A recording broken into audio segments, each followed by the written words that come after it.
Astrology isn't just about signs and symbols. It's a tool for navigating real life. Hello, and welcome to Astrology with Alisa. I'm your host, Alisa Dixon, and I'm so glad you're here. Let's dive in. Today, the sun moves into Leo. And when most people think about Leo energy, they think about confidence, being seen, stepping into the spotlight. And yes, Leo energy absolutely invites us to shine. But Leo also reminds us that sometimes the brightest thing we can do is help someone else shine. So today, I'm excited to start sharing some conversations with astrologers. These were all recorded while I attended NORWAC earlier this year. I asked each astrologer the exact same 3 questions. But what surprised me was that every conversation took on a life of its own. Different perspectives, different stories, same sky, different passions. So today I'm joined by Madeline DeCotes, and it feels like the perfect place to begin because without either of us realizing it, this recording helped launch everything that followed. I hope you enjoy our conversation. Well, hello, everyone. This is Alisa Dixon, and I am here with Madeline DeCotes of the Honeycomb Almanac. I'm sure most of you out there listening have one, and if you don't, you definitely need one. It is an amazing astro planner, and pretty much anybody who I ever talk to in astrology circles has one. And lo and behold, she's the first person that I met at NORWAC this weekend, and her birthday is within one day of mine. We are fellow Aries. And we actually have a lot of similar placements, and it's been super fun to get to know each other. So it's true. Both Cap rising. What's that? I said both Cap rising. Yes, we are. Yes. So we are all business. Boom, boom, boom. All and business. Also very all impatient. frantic. Yes. All frantic. Yes, we have been. Frantic business. Frantic business. So, oh my gosh. So I had this idea to do a quick little interview of all kinds of people with some of the main astrological questions that I am always asking and talking about. So, Madeline, tell me, how do you personally use astrology in your everyday life? How do I personally use astrology in my everyday life? I'm just actually like so astrology pilled that virtually every moment of every day is just archetypes, omens. So, like any kind of little experience, I'm thinking that was a Mars, that was a Saturn, like, oh, here I am interfacing with Jupiter. It's kind of hard to describe, but I think once you spend enough time with astrology, you know what I mean. You totally do, 100%. So it's almost more of like as things happen in your day-to-day life, that's when you're like, oh, Mars moment. Yes, and it's almost like animism, where you're just like, oh, it's the spirit of, like, yes. You look at this, like, the cloudy sky today, and you're like, oh, Saturn is with us today. It's giving this, like, heavy, dreary. Cold. Yeah, it's like, it's such a... Whereas yesterday, it was, like, so sunny, gorgeous, warm, beautiful. It was sort of a Jupiter kind of day, like, lifting your spirits. So Got it. It's that. It's just, like, the vibes are everywhere. I love it. So, all right, my next question. Which planet has caused the most chaos in your life? Oh, I want to say it's probably Uranus, like the planet of chaos, if you will. That is definitely mine. Yeah. I'm curious how many other people say this. I know it's kind of a cop-out answer, but I will say in my natal chart, Uranus is like within 2 degrees conjunct my natal Saturn, like both in Capricorn in the first house. So it prevents me from being as Saturn as I aspire to be. Yeah, that's wild. I feel like Uranus is very much top of mind for me because I just finished my Uranus opposition. Ooh, like literally congratulations. Thank you. Milestone. Yes, I was actually jumping for joy the day that Uranus went into Gemini because I have a 29-degree Scorpio Uranus. Oh, wow. So the last year and a half has been like boom, boom, boom, and all over the place. So you're still feeling like maybe the orb, but now it's across signs. Oh, yeah. At least it's left Taurus. It has left the Taurus building. Thank God. Different vibes. Different vibes out here. But okay, I had a feeling people would say Uranus, so all right, there you go. The predictable nature of the unpredictable planet, right? Oh, yeah. All right, so what is your favorite astrology topic to talk about lately? It's got to be the decans. I Somebody gave me a bootlegged PDF copy of 36 Faces by Austin Coppock. Oh my God. Well, I'm going to publicize this. So you're like, shh. And I'm just saying, because oh my he's God. not released the second edition yet, and it's such gold. Yeah. It's so good. Yeah. Oh, I have no doubt. Oh my God. But you can buy his lectures. He's got lectures on the Deccan, so and you can do that. Buy his book like when it comes out. Yes. Yeah. Definitely buy Austin's shit. But in the meantime, you've got to read 36 Faces. Yeah. I can't not see the Decans now. I'm like, I don't care it's in Gemini. Tell me which Deccan of Gemini. It's so true. Is oh my gosh. Is it the Apple of Eden? And is it the Executioner's Sword? And just for my listeners, right, who may not know what a Deccan is, what is a Deccan?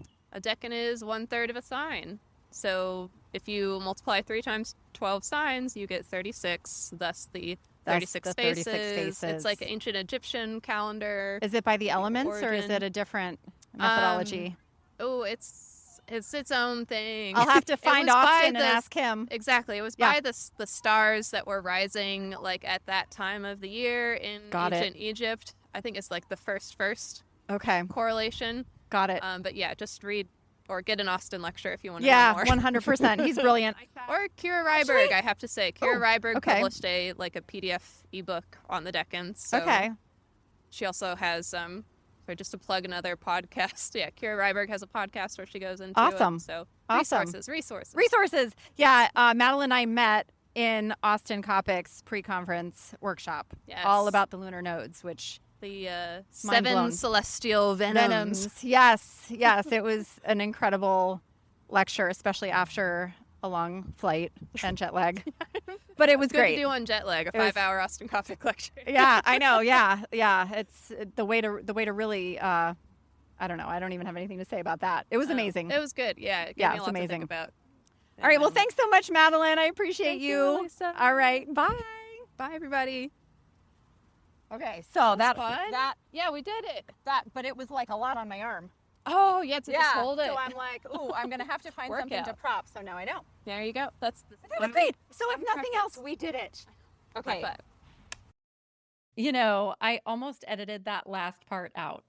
The little behind the scenes moment where we're talking about my arm hurting and trying to figure out the recording setup. But then I thought, no, I'm going to leave it in because that really was our practice run. Neither of us had done this before. We had both come to NORWAC hoping to record conversations, and we were both a little outside our comfort zones. Yes, walking up to astrologers we admired was a little intimidating, but honestly, I was just as nervous about the technology. Would the microphones work? Would I hit record? Would something fail? And I'd never know until I got home. So before either of us interviewed anyone else, we met up, set up our equipment, and practiced on each other. And did you guys catch that little high five at the very end? That was just us so excited we actually did it. And another fun thing that came from meeting Madeline was discovering, just like she said, resources.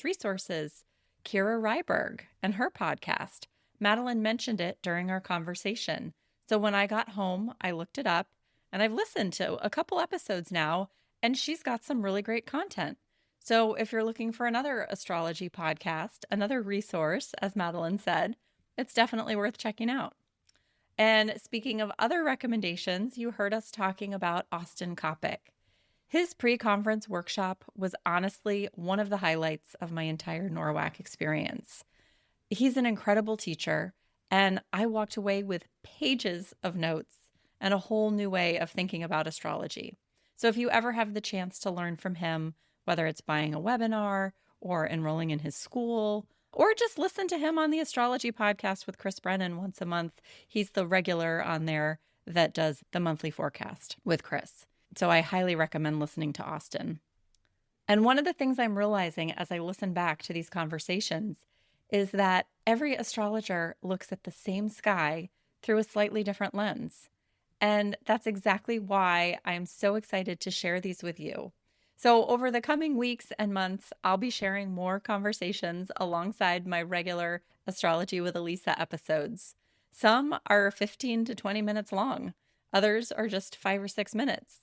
These were never meant to be formal interviews. Every single one of them was completely spontaneous, recorded between lectures, in hotel hallways, outside the conference, or wherever we happen to find a quiet corner. The only thing they all had in common was the same 3 questions. 1, how do you personally use astrology in your everyday life? 2, which planet has caused the most chaos in your life? And 3, what is your favorite astrology topic to talk about lately? And everything else from these 3 questions just unfolded naturally. And I think that's what makes this whole thing so much fun. So next week, I'll introduce you to another astrologer and another conversation from NORWAC. And in case you missed it, I'm going to leave the link in the show notes to the video, the YouTube Live I did with my friend Emily from Emily Lunar Astrology on Sunday. I had the best time joining her on her show, talking all about the moon and Cancer season and water signs and intuition and so much more. Definitely please check out the replay if you're interested. We had a really great conversation. Also about the Barbos basket and how Chiron and Taurus is coming into the mix as well. I think you'll really love that conversation. As always, I love and appreciate you all. Thanks again for listening. Take care, and I'll see you next time. Hey, Astro friends, if you enjoyed this episode, please share it with a friend. Follow the show, or leave a review. Let's keep growing this beautiful little community together.